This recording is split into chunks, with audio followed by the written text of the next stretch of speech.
Hi, my name is Dr Kinra, and I'm an endodontist practicing in Flint, Michigan. There are several obturation methods, and we all develop preferences in our practices, which is great. I'd like to show you a couple recent cases where I use two different methods I'm comfortable with, both providing excellent outcomes. You'll see the preparation on both teeth were done with the ProTaper Gold sequence. This system I find very reliable with great flexibility, allowing me to predictably treat a wide variety of cases. Let's look at these two cases.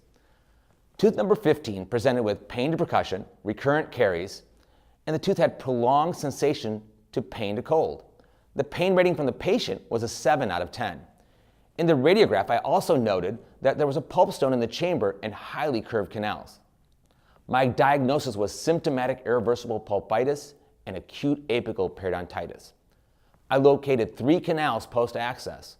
For shaping, I used hand files to a number 10, a ProGlider glide path file, and a ProTaper Gold, including the SX orifice opener. I used ProTaper Gold files specifically in this case because of the high canal curvature. For irrigation, I used sodium hypochlorite, activated it for 1 minute with the endo activator, dried that, used 2 milliliters of Q-Mix and activated that for 1 minute, and dried it with paper points. I then went ahead and sealed it. I obturated using continuous wave vertical obturation method. I also used matching ProTaper Gold gutta percha due to the patient's gag reflex, and I wanted to expedite that portion of the treatment plan.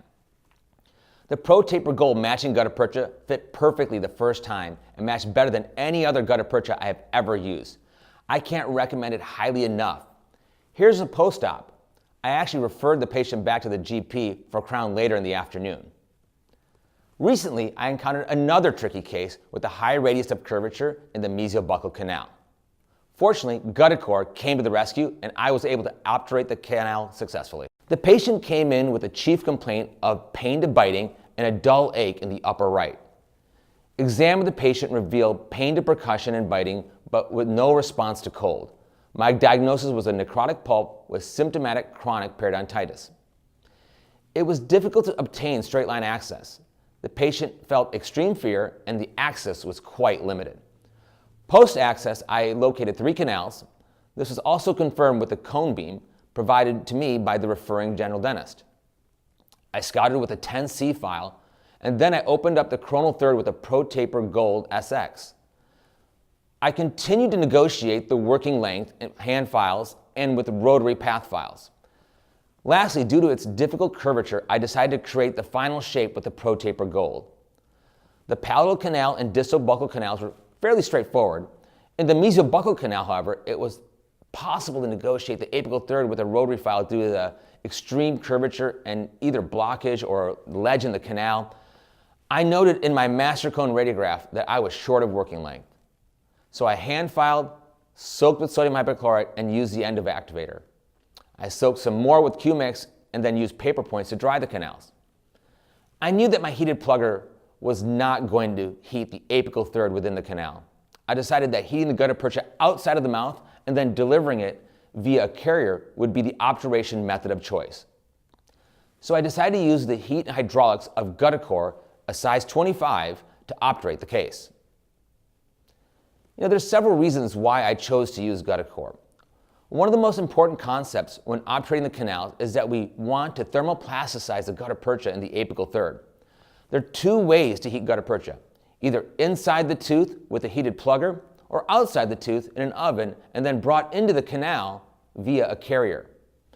Now, when would you choose to use a carrier? Well, many people choose to use it on every case, which I'm fine with that, as long as the cleaning and shaping have been done properly and a radiograph has been taken to confirm the size verification to working length. Other indications to use a carrier are long canals, skinny canals, highly curved canals. Why, you may ask? The reason being is if your heat source does not reach into the apical third of the last 5 millimeters of the canal, then you are not plasticizing the gutta percha. Therefore, I would choose to heat the gutta percha outside the tooth and then carry it into the canal. Now, remember, when inserting the GuttaCore, it is not a hot potato, it's not a javelin. You need to have an insertion rate of about 5 to 7 seconds. At this slower rate, this assures that the gutta percha is distributed into all the vectors, allowing for even distribution into all the deltas, fins, and anastomoses of the canal.